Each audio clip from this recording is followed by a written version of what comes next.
Fala galera, tudo jóia? Tudo bem aí com vocês? Espero que todos estejam bem aí. Período de vestibular, loucura, né? Sangue no olho, tá? Vamos dar uma olhadinha nessa prova da FAMERP, uma prova importante. Se você prestou, queria comentar um pouquinho as questões de biologia. Prova show, show. As questões sempre muito bem construídas, uma distribuição bacana de questões, como geralmente é feito quando a VUNESP vai montar as provas. A fisiologia, a citologia, elas aparecem numa evidência maior, dá uma distribuidinha no resto, um pouquinho de botânica, um pouquinho de genética e tudo mais. Então, achei uma prova muito legal, muito bacana, mede um conhecimento muito legal, tudo dentro daquilo que você aprende no ensino médio. Lógico que, né, medicina, um grau de profundidade um pouquinho maior e tudo mais. Então, vamos dar uma olhadinha nas questões? Bom, a primeira questão diz o seguinte, ó, vamos dar uma interpretada aqui.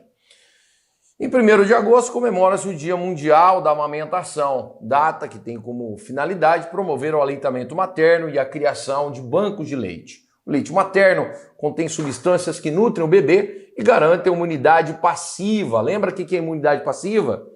Imunidade passiva é quando o organismo ele não é estimulado a produzir anticorpos. Não, ele recebe os anticorpos já pronto. Isso é imunidade passiva. Quando o organismo é estimulado a produzir anticorpos, criar células de memória, é a imunidade ativa. Então ele está falando da passiva.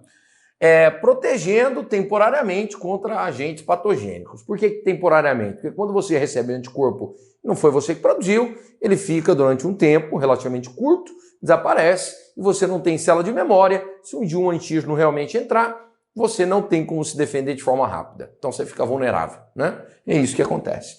E aí nós temos duas perguntas. Qual componente mineral, mineral, presente no leite materno é importante para a formação dos ossos do bebê? Gente, não tem como ser essa, né? O componente mineral presente no leite, formação de osso, qual é o principal mineral que entra na formação do osso? É o cálcio. Então, a resposta aqui seria cálcio. E depois ele vem, cite o componente proteico que atua na imunidade passiva do bebê. O componente proteico que atua na imunidade passiva é a imunoglobulina, que é o nome técnico que nós damos para os anticorpos. A resposta puramente seria essa, dá uma olhada lá. O componente mineral é o cálcio e os componentes proteicos são os anticorpos e imunoglobulina. Simples assim, tá bom? Simples assim. Veja, eu quis colocar aqui só, né, para você aproveitar aqui a revisão, estudar um pouquinho, olha os componentes do leite materno, né? Reforça a imunidade, por quê? Porque no leite tem alguns linfócitos, tem macrófagos, tem a imunoglobulina, tem essa enzima chamada lisozima que é extremamente importante, quebra a parede celular e tudo mais, dá uma olhada, né? Favorece a presença de lactobacilo, isso previne diarreia. Fontes minerais, o cálcio presente aqui, além de fósforo, potássio, sódio, magnésio, cloro, são os que têm maior quantidade. Tem um pouquinho de ferro e tal, mas já menos. Fonte de vitamina A, protege contra problemas de visão, alimento exclusivo até os 6 meses de vida e é recomendado que deva acontecer o aleitamento materno até os 2 anos de idade. Então, se faz é uma outra parada, isso é recomendado pela Organização Mundial de Saúde, tá bom? Depois vem o B, a produção e liberação de leite materno. Produção e liberação depende da sucção efetuada pelo bebê.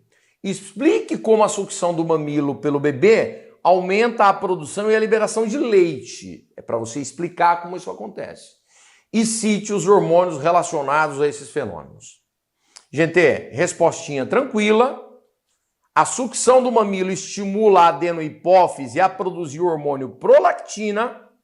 A prolactina é o hormônio que vai na glândula mamária estimular a produção do leite. E a sucção também estimula a liberação de ocitocina, que é o hormônio que é estimulado no hipotálamo, jogado na neurohipófise, depois sai da neurohipófise e ele induz a liberação do leite, fazendo com que a musculatura da glândula mamária possa entrar em contração para fazer com que esse leite venha a sair. Então, prolactina e ocitocina, prolactina estimulando a produção de leite, ocitocina estimulando a contração, e então esse leite é produzido e sai tudo isso graças à sucção. Dá uma olhadinha aqui, ó. Aqui, né? Olha o que nós temos aqui. Tá vendo? O bebê suga, essa sucção vai ativar o hipotálamo, olha lá. Prolactina é secretada, geralmente o bebê tá mamando, esse processo leva um tempinho, então geralmente o leite vai sair na próxima mamada, porque tem que dar tempo, né, de produzir, chegar, estimular e tudo mais. Lembrar que a prolactina acaba sendo mais liberada durante o período noturno, aí inibe a ovulação, então geralmente quando a taxa de prolactina está alta, a mulher não ovula. Dá uma olhada na ocitocina, mesma coisa, né? Ó, pensar no bebê com carinho, olhar para o bebê, ouvir o som do bebê, além da sucção que está sendo exercida aqui no mamilo, faz com que esse reflexo aconteça, então vem a ocitocina, e com a ocitocina eu tenho a produção eu tenho a contração da musculatura, e a ocitocina então faz com que o músculo, ao contrair, o leite saia, tá? Algumas considerações, ó, preocupação, estresse, muitas dúvidas, dor, acaba inibindo o processo, né? Acaba inibindo o processo. Então é isso aí, beleza? Tá aí. Agora vamos para uma outra questão. Diz assim, ó, o oxímetro é um aparelho que, quando colocado na ponta do dedo de um paciente, indica o nível de oxigenação do organismo e os batimentos cardíacos. Esse aparelho funciona como uma lanterna que joga luz sobre uma folha de papel e, em seguida, mede quanto dessa luz chega do outro lado. Então, ele está fazendo um comparativo, né? Aí ele vem assim, a folha de papel, no caso, é o dedo do paciente. Quando as hemoglobinas, proteínas que transportam oxigênio no sangue, estão com mais oxigênio, elas absorvem mais luz infravermelho. Quando estão menos oxigenadas, absorvem mais luz vermelha. A intensidade das luzes que chegam ao receptor do outro lado é traduzida em valores digitais. O nível normal é de pelo menos 95%. Em portadores de problemas pulmonares, como o enfisema, e em obesos, o índice aceito é um pouco menor, em torno de 92%. Então, ele está fazendo todo esse comparativo, está passando o grau de saturação considerado correto e tal, mostrando que em obeso, pessoas que têm problemas pulmonares, né? Você tem uma saturação menor, 92%, dá problema de oxigenação e tudo mais. Cite o elemento figurado do sangue, onde são encontradas hemoglobinas. O que é elemento figurado? São as células sanguíneas. Nós temos glóbulos vermelhos, glóbulos brancos e temos plaqueta. Qual que tem hemoglobina? Glóbulo vermelho, hemácia, o eritrócito. Você pode ter usado qualquer uma dessas expressões. Aí ele diz assim, ó, qual processo metabólico utiliza o gás oxigênio na maioria das células humanas? Gente, o oxigênio é usado em que processo metabólico? Respiração aeróbia. O oxigênio entra na mitocôndria e vai participar da cadeia respiratória como aceptor final de elétron. Eu espero que você tenha, ó, se você fez uma resposta simples como essa, ó, a hemoglobina encontra-se nas hemácias. Aqui você pode ter substituído por glóbulo vermelho ou eritrócito, que são sinônimos. E aí coloca aqui, ó, o oxigênio é utilizado na respiração celular aeróbia. Existe respiração anaeróbia e aeróbia. Legal você ter colocado aeróbia. Ó, lá na cadeia transportadora de elétron. Ele não pergunta qual é a fase, mas se você colocou, só não pode ter colocado nada errado, né? Então tá aí, ó. Aqui é a hemácia, né? A hemácia tá aqui com a hemoglobina, o ferro 2+, ó, que aparece aqui para poder formar a hemoglobina, você sabe da importância desse ferro. É o que possibilita a ligação com o oxigênio, tá vendo aqui, ó, essa hemoglobina, tá dentro da hemácia, ó, ligado com o oxigênio aqui, ó, né? Formando a oxihemoglobina. Então você teria que lembrar desses pedacinhos aí das aulas e dar uma olhada nisso aqui, ó. Isso é uma máquina, né, gente? Isso é mitocôndria. Isso é mitocôndria. Você sabe que a respiração celular aeróbica, ela tem 3 fases. Ela tem a primeira, chamada de glicólise, que é fora da mitocôndria. Tem a segunda, que é o ciclo do ácido cítrico, o antigo ciclo de Krebs, que é na matriz mitocondrial, e nenhuma das duas o oxigênio participa. O oxigênio ele entra nessas cristas que você está vendo aqui, né? E vai participar da cadeia respiratória, que é o ponto de maior produção de ATP. Aí, tá aí, ó. só para você poder ter uma noção, ó, e vai embora. Aqui eu fiz um resuminho, só para você lembrar das fases todas que nós temos aí no processo de respiração. Ele vai participar aqui, né, ó, na cadeia respiratória, que acontece aí nas cristas mitocondriais. Tá bom? Então tá aí, espero que você tenha acertado o item A. O item B diz assim, ó, suponha que uma pessoa adulta saudável que mora na cidade de Santos, nível do mar, se mude para La Paz, na Bolívia. Epa, local de elevada altitude. Você está tirando uma pessoa de um local ao nível do mar e jogando para um local de elevada altitude. Tem que lembrar do quê? Ar rarefeito. E aí ele segue, ó. Nos primeiros dias, o valor registrado no oxímetro provavelmente será igual, maior ou menor que 95. Gente, local de ar rarefeito, você está cansado de saber. Você está cansado de saber. Você muda a pressão. Você vai ter uma queda de pressão. O que vai acontecer? Vai entrar menos oxigênio. Então, se o valor normal é de 95, esse valor vai ficar como? Vai ficar menor. O ar é rarefeito. E aí ele pergunta assim, ó, justifique sua resposta com base nas adaptações do corpo humano ao ambiente de La Paz. Gente, olha a resposta. A saturação de hemoglobina será menor que 95, porque o ar é rarefeito em regiões de elevada altitude. Então isso você acertou, tenho certeza. Aí ele diz assim, ó, promovendo nos primeiros dias um aumento na frequência cardíaca, na frequência respiratória, eleva a pressão arterial, pode ter sangramento nasal por conta do aumento da pressão. Por quê? Porque tem menos oxigênio, o coração dispara, querendo que o sangue passe mais vezes pelo pulmão. O indivíduo fica ofegante, as células quimiorreceptoras que fazem a leitura da taxa de oxigênio percebem que está baixo. Avisa o bulbo. O bulbo, diafragma, músculo intercostal faz o indivíduo ficar mais ofegante. Pode dar edema. Você está entendendo? Dor de cabeça. Porque é aumento de pressão. Isso nos primeiros dias, para o corpo poder tentar se readequar.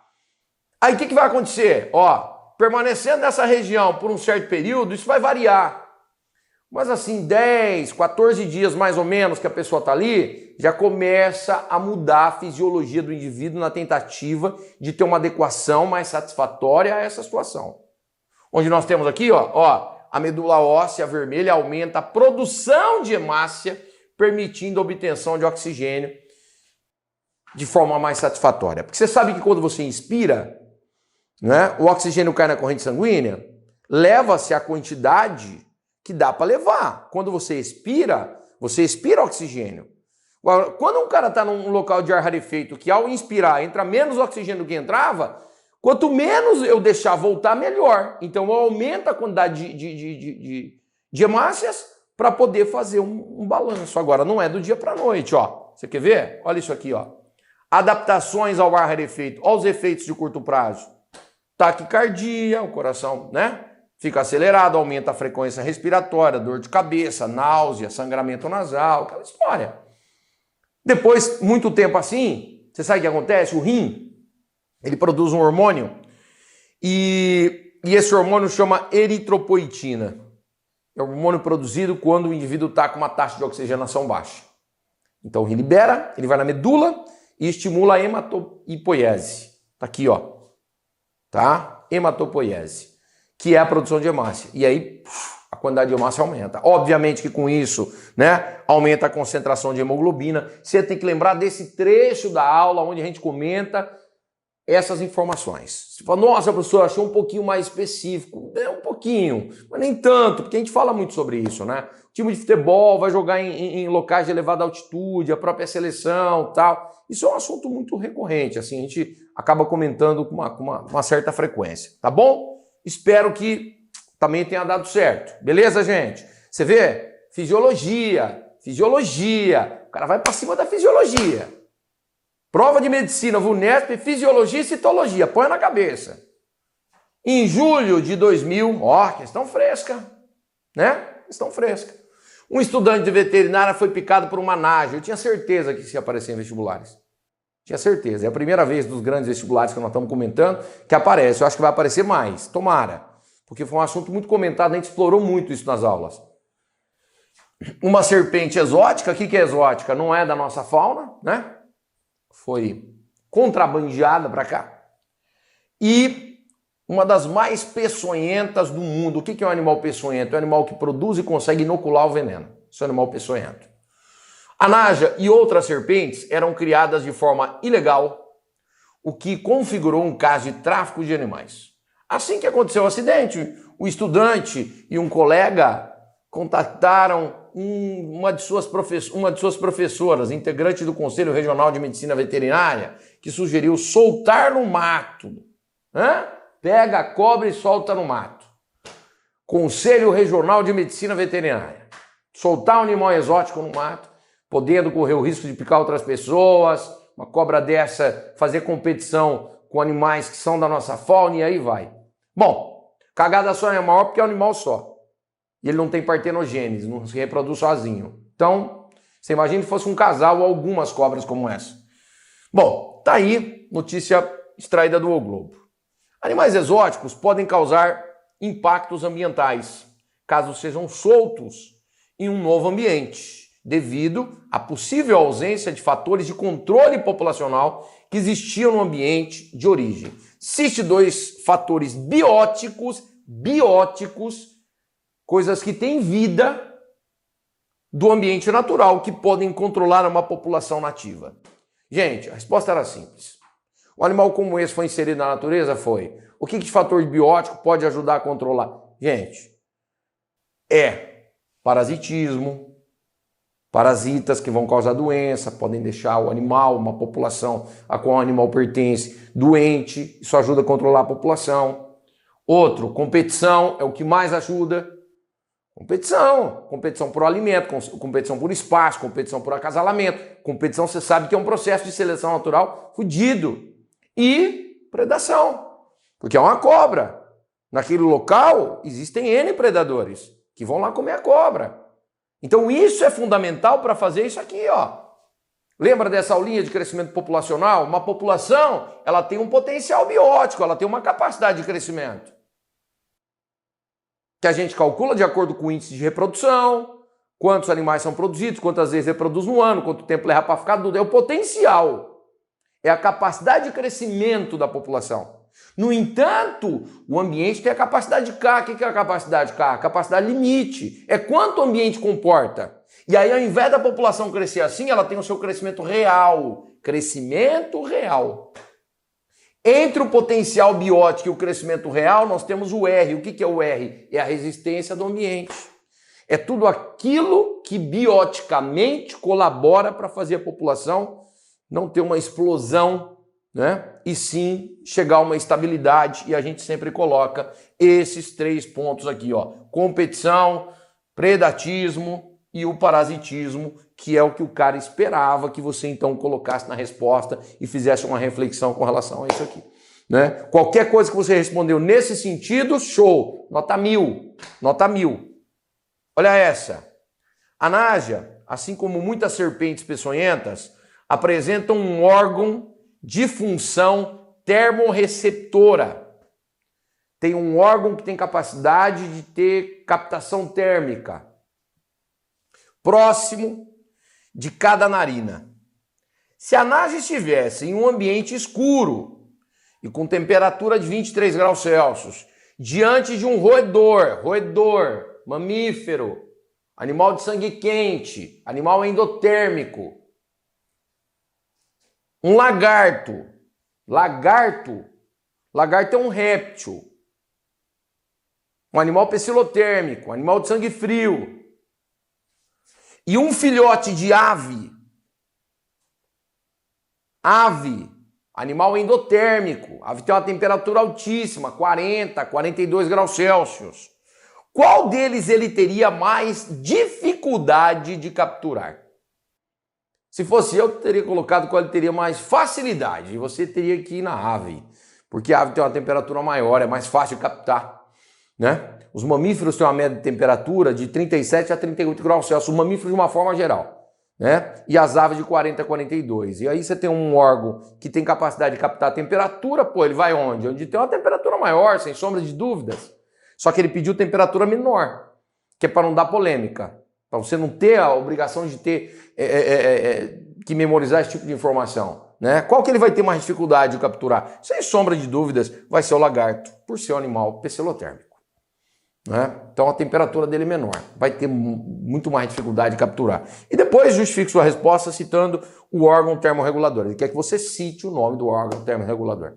Então aí já é zoologia, já envolve um pouquinho de zoologia. Você tem que lembrar da aula de répteis, uma aula importante. Os répteis são os primeiros vertebrados a conquistarem definitivamente o ambiente terrestre, etc, etc, etc. Então é uma aula que eu acho que você vai lembrar. Nessas condições, a naja teria mais dificuldade de capturar o lagarto. As najas apresentam a fosseta loreal ou lacrimal, você pode usar um dos dois nomes. Se você usou fosseta lacrimal, ele também tem que dar certo para você, é um sinônimo aceito, tá? Uma estrutura termorreceptora que permite detectar suas presas. E o lagarto, por ser um animal ectotérmico, ou seja, a temperatura vem de fora, né? Apresenta a mais baixa temperatura corporal, dificultando a sua captura. Então o cara espera uma resposta assim. Para quem não lembra, essa aqui, ó, é a narina do animal, seu olho, ó, a fosseta lacrimal, ó, eu marquei aqui, ó, né? O nome que a gente mais usa, fosseta loreal, mas pode ser lacrimal ou loreal, tá vendo? É esse local aí, ó, essa depressão que você está encontrando aqui nesse ponto aqui, ó, não sei se dá para você perceber, é aí, né? Olha lá. Detecta variações mínimas, olha, na ordem de 0,003 graus Celsius. Tem noção? É puta órgão termorreceptor. Auxilia na captura de animais endotérmicos, né? Que exalam uma temperatura bacana, consegue captar com muita facilidade e tal. Tá aí, tá? Então tá bom. Vamos para uma próxima. Antes de 1982, acredita-se que somente as moléculas de proteína tinham atividade enzimática. Nossa, a gente fala muito isso na aula, né? Tem aquelas frases antigas. Toda enzima é uma proteína, mas nem toda proteína é uma enzima. Essa frase não cabe mais. Nem toda enzima é uma proteína. Eu falo já faz uns 5 anos. Existem as ribozimas, que são moléculas de RNA que atuam como enzimas. Daí o termo ribozimas. Isso revolucionou o mundo bioquímico quando isso veio à tona, né? Posteriormente, pesquisadores trabalhando com micro-organismos descobriram um tipo específico de RNA, olha lá, chamado ribosima. Como as enzimas proteicas, as ribozimas funcionam como catalisadores, aceleram reações, têm sítios ativos que se ligam a substrato, e não são consumidos em reação química, como as enzimas. Vão lá, catalisam, aceleram o processo, mas não são consumidos no processo, né? Bom, as ribozimas cortam o RNA, unem peças remanescentes e estão envolvidas na síntese de proteína no ribossomo.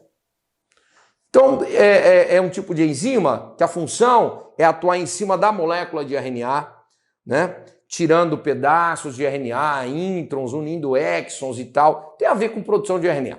Bom, aí ele vem. Cite 2 fatores que influenciam a atividade das enzimas proteicas. Cara, quais são os principais fatores que influenciam? Eu não estou falando que desnatura, porque se pede desnatura, você ia poder citar muita coisa que influencia a atividade da enzima.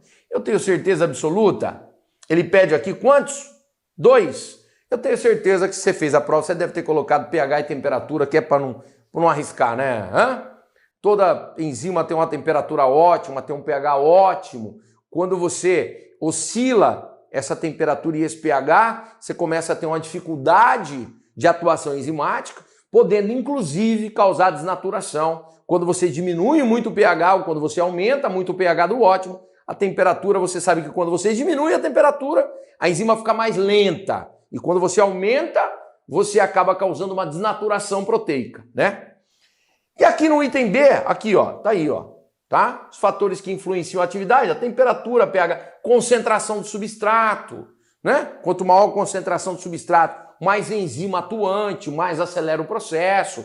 Inibidores são aquelas substâncias químicas que você utiliza e que a enzima vem e se encaixa e muitas vezes ela fica ocupada e aí o substrato de verdade passa batido. Você sabe que tem muitos medicamentos que são inibidores enzimáticos, então você também poderia colocar isso, tá? Qualquer uma dessas coisas que você colocasse aqui, ele teria que aceitar. Eu acho que 99% das respostas vão cair em cima de temperatura e pH, mas tudo bem, tá certo, tá? Tá certo. Bom, vamos voltar aqui para o item B. Analisando as etapas de síntese de uma enzima e de uma ribosima, que é uma molécula de RNA, conclui-se que uma célula consegue sintetizar mais rapidamente uma ribosima. Está dizendo que a célula consegue fabricar mais rapidamente a ribosima do que uma proteína. Ó, fantástico. Aqui está envolvendo uma aula de síntese proteica e ao mesmo tempo já envolveu aula de proteína. Baita aula, que a gente explora muito. Justifique essa afirmação citando as etapas de síntese dessas duas substâncias. Senhores, quando você vai produzir uma molécula de RNA, você pega o DNA, vai, em resumo, abre, faz uma transcrição e produz uma molécula de RNA. A ribosima é uma molécula de RNA. Fez a transcrição, tá pronto, acabou. Enquanto que uma enzima proteica, o que você tem que fazer? Pegar o DNA, transcrever. Fabrica o RNA. Esse RNA, vamos imaginar o RNA mensageiro. Tem o splicing, tira o intron, une o exon, faz o RNA mensageiro. Fez o RNA mensageiro, você tem que traduzir, né? Tem que passar no ribossomo, tem que fazer a tradução, juntar os aminoácidos, produzir a proteína. Então, é muito mais rápido você produzir uma ribosima do que produzir uma enzima lá. A síntese de ribosima é mais rápida, por ser um RNA com função catalítica, é necessário somente o processo de transcrição. Já a enzima, por ser uma proteína, necessita de uma transcrição, produzir o RNA mensageiro e aí a tradução para isso sair a estrutura proteica. Então você ia ter que lembrar da aulinha de síntese proteica, ácido nucleico e tal, para poder acertar. Mas eu acho que também é um assunto tão explorado, a gente valoriza tanto isso, que eu também acho que a maioria de vocês aí deve ter acertado. Beleza? Você vê? Ecologia, físio. Olha essa aqui, ó. Osmose. Você sabe osmose, tenho certeza absoluta. Figuras ilustram as modificações que ocorrem em 3 conjuntos de hemácias humanas após serem mergulhadas em 3 soluções diferentes, solução 1, solução 2, solução 3. Gente, o que acontece? O que é osmose? A água passa do meio hipotônico para o meio hipertônico. É isso? Osmose? É isso? Do hipo para o hiper. Do meio que tem mais água para o meio que tem menos água. Do meio que tem menos soluto, não é? Para o meio que tem mais soluto. Vamos ver? Ó. Olha o que aconteceu. O que aconteceu? Olha aqui a setinha. Olha a água saindo. Hein? O que aconteceu aqui? Deixa eu até mudar a cor. Gente, aqui aconteceu que a água entrou na célula. A célula está sofrendo lise. Então a célula foi da onde? A célula foi do hipotônico, que é o meio, para o hiper, que é a célula. A célula é hiper com relação ao meio. Ganhou água. É uma hemácia, dá para ver pela imagem. Não tem parede, só membrana, ela inchou. Lise ou plasmoptise. Olha o 2. O 2, a hemácia está normal. Então a quantidade de água que entrou foi a mesma que saiu. O ambiente, provavelmente um ambiente isotônico. Sim? Olha o 3. Olha essas células. Tudo murcha ou crenada. Olha a membrana enrugada. O que aconteceu? A água saiu. A água sai. Então, olha o caminho da água. A água vai do hipotônico para o hipertônico. Olha lá. Não é isso? A célula sofreu crenação, ela retraiu, ficou murcha. Bom, beleza. Então, lembrou de osmose, dos conceitos básicos, você vai olhar para a questão e vai se achar. Aí ele fala assim, ó. Qual das 3 soluções é hipertônica? Hipertônica, hiper. Solução hipertônica é a solução número 3. Através dessa análise que eu acabei de fazer com você. É a 3. Como se denomina o tipo de transporte que permite as modificações observadas nas hemácias? Osmose. Se você quiser dar uma resposta bem legalzinha, osmose é um transporte passivo, é uma difusão de solvente, onde a gente dá um nome especial, que é osmose, olha lá, ó. Deixa eu mudar de novo aqui a cor para você, olha lá. Solução 3 é hipertônica. Ocorreu perda de água, fenômeno de crenação, o transporte é passivo, difusão, dissolvente, então o nome é osmose. Então se você foi nesse caminho, nessa levada, nota 1000. Olha lá. Isso é um slide que a gente usa muito nas aulas, né, gente? Usa muito, muito. Você deve lembrar, aqui uma hemácia normal, meio isotônico. Olha, ficou murcha ou crenada, ó. Por quê? Foi colocada no meio hipertônico, ó. A água vai do hipo para o hiper, perde água. Olha essa aqui, ó. Tá inchando, tá inchando. Essa foi colocada no meio o quê? Hipo, a água vai do hipo para o hiper, ó. Pode ser que ela ganhe tanta água que sofra lise. Olha lá, lise ou plasmoptise. Então era lembrar dessas coisas aí e matar a questão sem grandes dificuldades, tá bom? Vamos voltar aqui na questão. Ó o que diz. Se, em vez de hemácia, o experimento tivesse utilizado lactobacilos, então ele foi lá na bactéria. Lá na bactéria. O fenômeno indicado pela seta em 1 não aconteceria. Explica o porquê. Bom, indicado em 1 é esse aqui, né? Deixa eu voltar aqui um pouquinho. Aqui. Olha lá. 1 é lise. Ele está dizendo que se fosse um lactobacilo, isso não aconteceria. Explique por quê. Bom, ele pegou bactéria, não é normal. Geralmente os caras pegam célula vegetal. Mas, meu amigo, ó, célula vegetal, bactéria, fungo, alguns protistas como algas, tem parede. Você coloca no meio hipotônico, entra água, chega uma hora que ela fica túrgida. A parede trava, a pressão de entrada passa a ser igual à pressão de saída. Não tem lise, a parede não deixa. Muito resistente. Parede de bactéria feita de peptidoglicano, resistente. Se fosse vegetal, celulose, resistente. Se fosse fungo, quitina, resistente.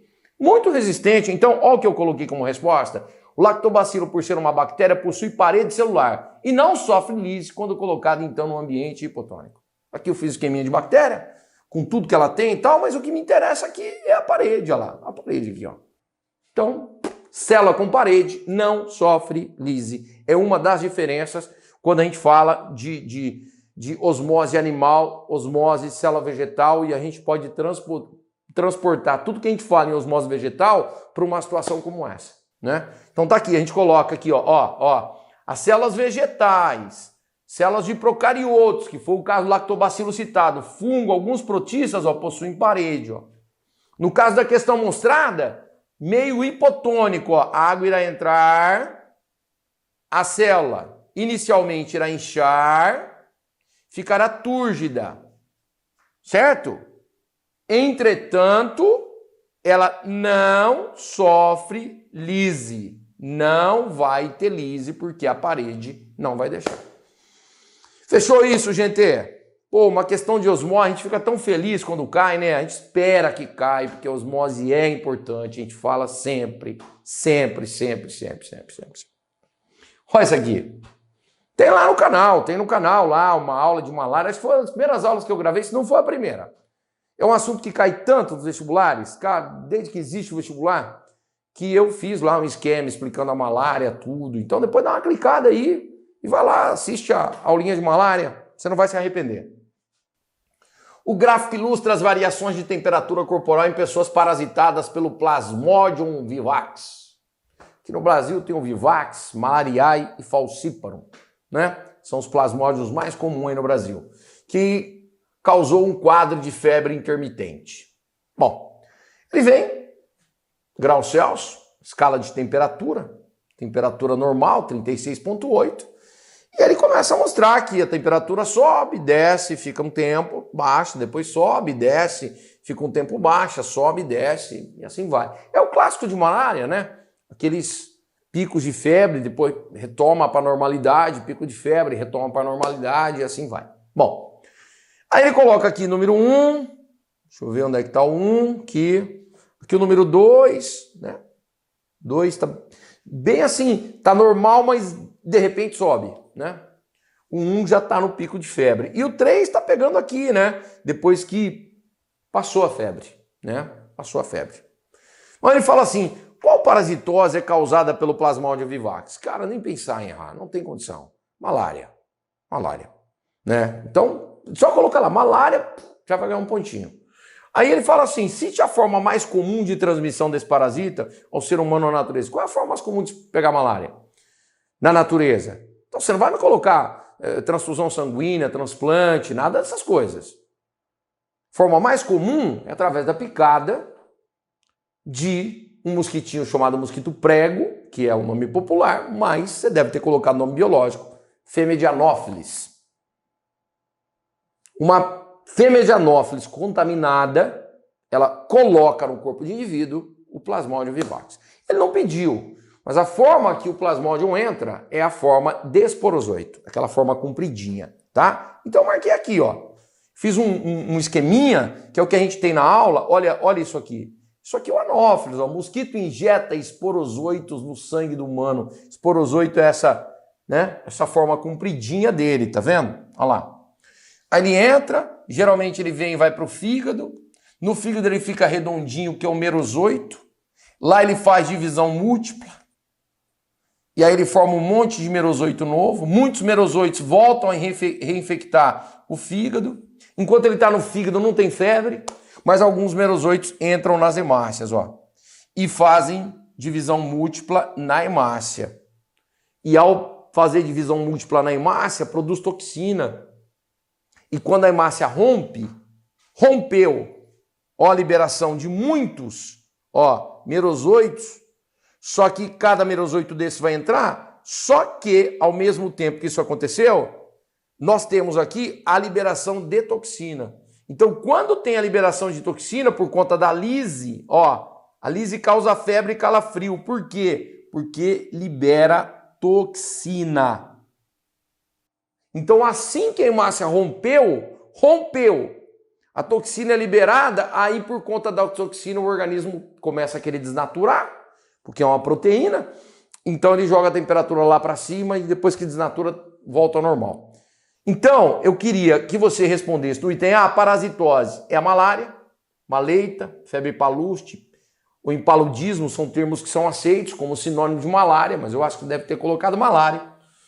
O contágio mais comum é pela picada da fêmea contaminada do mosquito prego, que é o Anopheles sp, ressaltando o gênero, não me interessa o epíteto, então colocou Anopheles. O legal seria você colocar sp, né? Fazer direitinho, mas eu acho que ele vai considerar se você colocar só Anopheles, tá bom? Depois, quero voltar aqui um pouquinho, ó. Ele pergunta assim no item B, ó. Em qual dos 3 momentos, indicado pela seta 123, ocorre a hemólise, a lise da hemácia? Em que momento que acontece essa hemólise, gente? No momento anterior à febre. Então, qual é o momento? O momento 2. Porque o momento 2 é o fim do estado de normalidade. Deu um passinho para frente, febre. Então, assim, onde rompeu? Rompeu no 2. É no 2. Não vai ser no 1 onde já está o pico de febre. Não vai dar febre antes de ser liberada a toxina. A toxina é que estimula a febre. E o 3 já voltou à normalidade. Então, é no 2. E aí ele pede, né, ó. Justifique sua resposta com base nas variações de temperatura corporal apresentada no gráfico. Então, em cima de tudo que eu te expliquei aqui no ciclo, o que eu esperaria como resposta, né? Ó, hemólise ocorre no momento 2, nesse instante eu tenho ruptura de hemácia pelo merozoito, causada pela liberação de toxina. O nome da toxina é hemozoína, mas não precisa, eu coloquei, mas sabe, só para agregar um pouquinho de informação para você. Se você colocou que foi o momento 2, que é o momento do rompimento da hemácia, que a hemácia ao ser rompida, libera a toxina, e essa toxina é que motiva a febre, cara, tá ótimo, ó. Desencadeia a febre no indivíduo, a liberação de toxina do parasita provoca reações como febre alta, e aí tremor, sudorese, tudo por consequência da febre. Então, se você respondeu isso, acertou. Eu acho que você acertou. Você deve ter acertado tudo aí, hein? Ah, questão. alto nível. Já é uma questão, envolve genética, envolve muito conhecimento legal aqui. Vamos ver. Vamos ver o que ele fala aqui para nós. Ó, as figuras ilustram células pertencentes a 3 indivíduos. Uma criança, aqui a criança, os seus genitores. Ah, mas não citou quem é o pai e quem é a mãe. Que é isso? Olha o X aqui, X aqui. Essa célula, com certeza, é da mãe. E olha o X aqui e o Y aqui. Essa célula, com certeza, é do pai. O que o papai mandou para a criança? O papai mandou para a criança o Y. O papai mandou o Y. E a mamãe? Mamãe mandou o X. É um menino. Olha lá. Tá vendo aqui, ó? A mãe mandou o X. O X tem o Mzão e o Azinho. Aí você vem aqui buscar.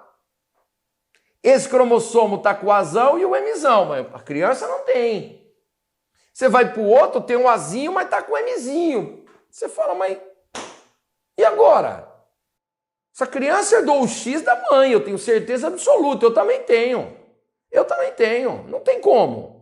Um filho, um homem, herda o Y do pai e o X da mãe. Não tem conversa. Tenha segurança. Aí, eu imagino que você tenha pensado em crossing over. Né? Na hora de formar a gameta, meiose, crossing over. O que pode ter acontecido aqui na célula da mãe? Crossing over, de repente, num pedaço aqui. Esse Azinho vem para cá, esse Azão vem para cá. E a mãe, então, forma um gameta feminino com um gameta recombinante. E aí, por isso, então, é o Azinho com o Mzão. A criança é fruto de um gameta recombinante formado pela mãe. É a única explicação. Não tem outra. O alelo dominante no genótipo da criança foi herdado de qual dos seus genitores? O alelo dominante foi herdado de que genitor? A mãe. Vai ser de que genitor? Se o pai mandou o Y e no Y não tem nem o A, nem o M. Foi da mãe. E aí ele pede assim, ó. Qual fenômeno permitiu que a composição genotípica da criança fosse diferente do genitor? Crossing over ou permutação. Fez um arranjo cromossômico novo. Essa é a resposta. Aí, ó. Olha o que eu marquei aqui para você.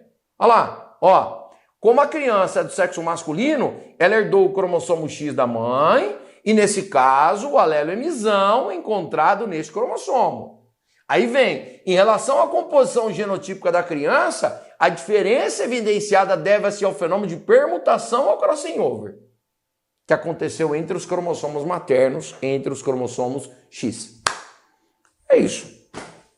Agora, você quer ver o item B? Com relação aos genes representados, qual é a porcentagem esperada de ovócitos portadores apenas de alelo recessivo gerado pela mulher?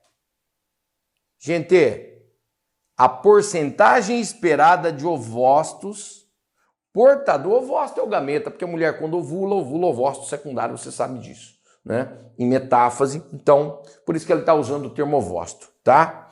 Gerados pela mulher. Explique por que a localização dos genes representados na célula da mulher não está relacionada à segunda lei de Mendel. Bom, então o B pergunta duas coisas. Vamos lá. Ele quer saber a porcentagem de ovócitos, ou seja, vamos considerar já óvulo, de gameta feminino, que tem apenas gene recessivo, então ele quer saber quantos por cento tem de gameta feminino que tenha cromossomo com Azinho e Mzinho. Azinho, só alelo recessivo. É isso que ele quer. Bom, que é esse cromossomo aqui, né? Que é esse cromossomo aqui. E depois ele está dizendo, por que a localização do gene aí na mulher não está relacionada com a segunda lei de Mendel? Bom, primeiro, a segunda lei de Mendel avalia duas características. Uma condicionada por um par de alelo, vamos imaginar aqui o par de alelo A, e uma condicionada por um outro par de alelo, que é o M. Eu tenho dois pares de alelos? Tenho, o A e o M. Mas por que não é segunda lei? Porque segunda lei tem que ser segregação. Segunda lei, os pares de alelos precisam ser localizados em cromossomos diferentes. E eu tenho aqui dois pares de alelos localizados no mesmo par de cromossomo. Então, apesar de estar avaliando duas coisas, por estarem no mesmo cromossomo, é uma situação de linkage, ligação fatorial, descoberta por Thomas Morgan. Olha lá, os genes da célula da mulher estão em linkage, ó, ligação fatorial, ou seja, encontram-se no mesmo cromossomo e isso invalida a segunda lei de Mendel, caso de segregação independente. Agora, eu vou ver qual é a porcentagem de gameta de ovócito produzido pela mulher somente com alelos recessivos, Azinho e Mzinho. Dessa forma, vale o conceito relacionado a linkage. Sendo assim, temos... Sendo assim, temos... Você lembra disso? Lembra dessa expressão? Que quando nós temos uma situação de linkage, ele envolveu aqui, ó. Deixa eu mostrar aqui para você, ó, que eu acabei nem comentando direito aqui, ó. A distância entre os locos é de 26 unidades. Ele deu esse valor. Ele deu que a distância é de 26 unidades de recombinação. Aí você ia ter que lembrar da aula de linkage, lembrar que o professor te fala de uma expressão importante. Tá aqui a expressão. Distância é igual à taxa de permutação. Eu friso, meu Deus, você assistiu essa aula, quase me mato quando eu estou falando disso aqui. O que é taxa de permutação? É a porcentagem de gametas recombinantes que vão aparecer no exercício. Se ele deu para você que a distância é de 26 unidades, a taxa de permutação é de 26%. Logo, essa mulher que é assim, ó, mulher não era assim? XX? Não estava desse jeito aqui? Não é um caso de linkage? A gente geralmente não representa a linkage assim, ó. O que tem num cromossomo, a gente faz uma linha. O que tem no outro cromossomo, a gente põe na outra linha. Representa como se fosse uma fração. E aí a gente diz assim, ó, quando tem distância, tem taxa de permutação, tem gameta recombinante, mas não deixa de ter parental. E o parental é sempre produzido em maior quantidade que o recombinante. Então, gameta parental, quais são? A gente pega a linha de cima, que é um cromossomo, então aqui, ó, isso, e linha de baixo, que é um outro cromossomo. E o recombinante? Inverte uma das letras, porque é fruto de crossover. Então, ao invés de colocar o azão com o emizão, você põe o azão com o emizinho. E ao invés de ser o azinho com o emizinho, põe o azinho com o emizão. E aí o resto é porcentagem. Vem na expressão? Quanto eu tenho aqui? 26% de recombinante? 26, divide por 2. 13 desse e 13 desse. Quanto falta para 100? Para 100, falta 74. Divide por 2.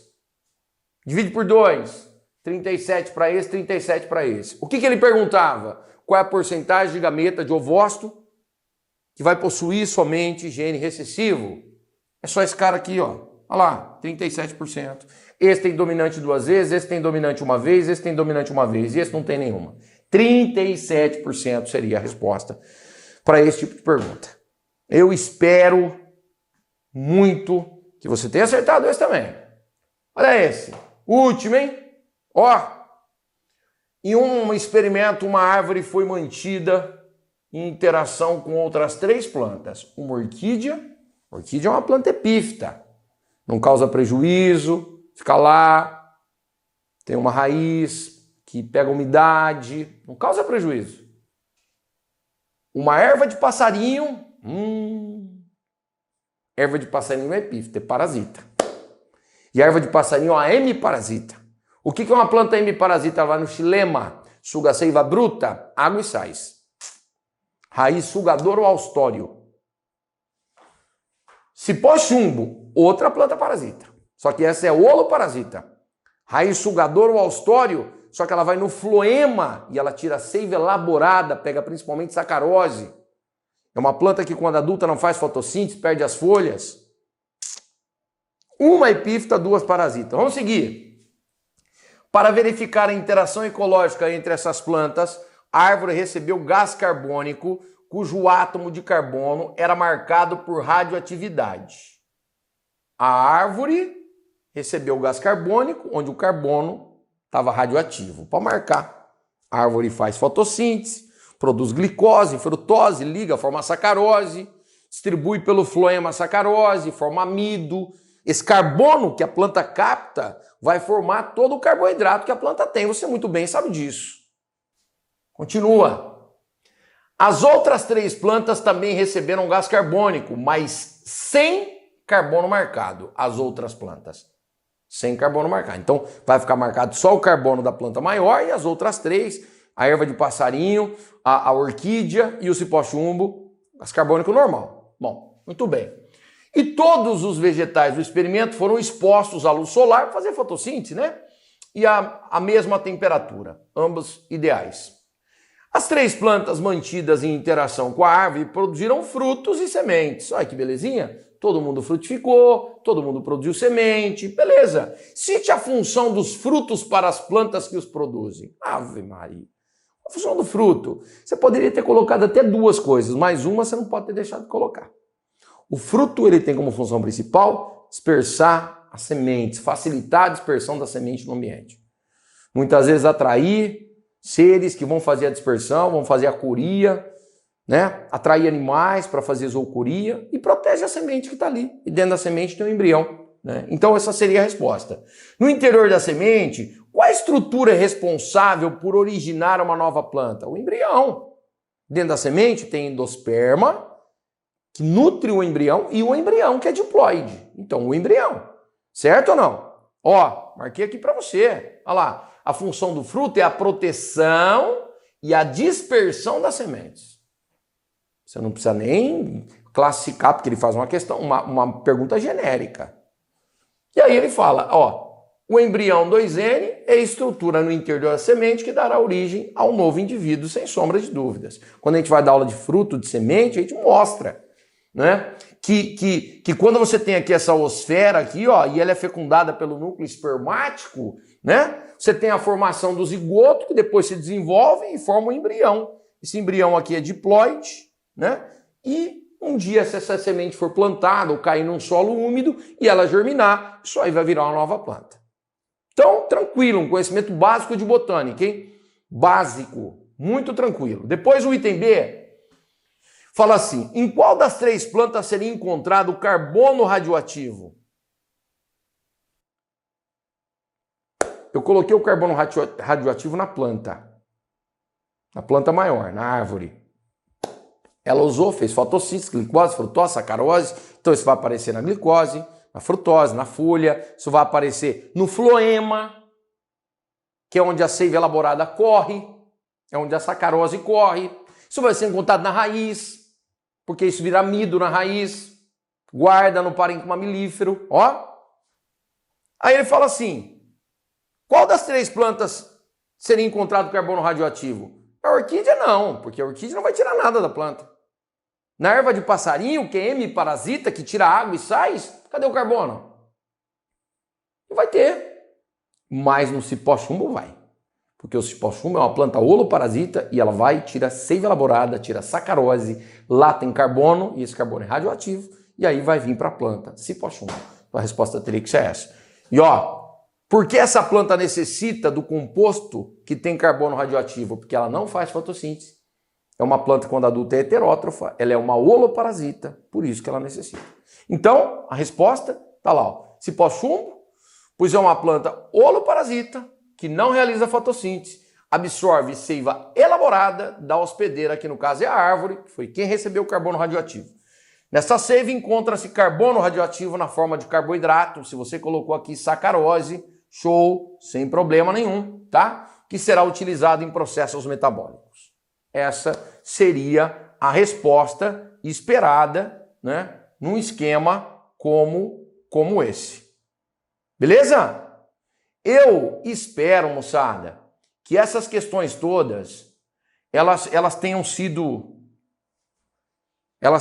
assim, bem interpretadas por vocês. É lógico que uma prova como essa, visando um aluno medicina, o aluno tem que ter um excelente conhecimento, né? Não é uma coisa, você pode perceber que às vezes você tem alguma resposta até muito tranquila, todas relativamente curtas, mas tem que ter um nível de conhecimento muito bacana, e você vê como ele busca conhecimento em todas as áreas da biologia. Você percebe como a citologia e a fisiologia estão presentes sempre muito nessas provas que são para a área de biológicas, especificamente, aí, principalmente medicina. É isso que ele quer um aluno pronto, preparado para chegar na faculdade e mandar ver. Gente, um abraço, obrigado é uma prova longa, então uma resolução longa, não quero fazer uma coisa de qualquer jeito para vocês. Espero que tenha agregado. Fica aqui o meu abraço, uma boa sorte nos próximos vestibulares e a gente se vê aí no Biologia Nota 10. Combinado? Um abraço para vocês, boa sorte e até mais. Valeu!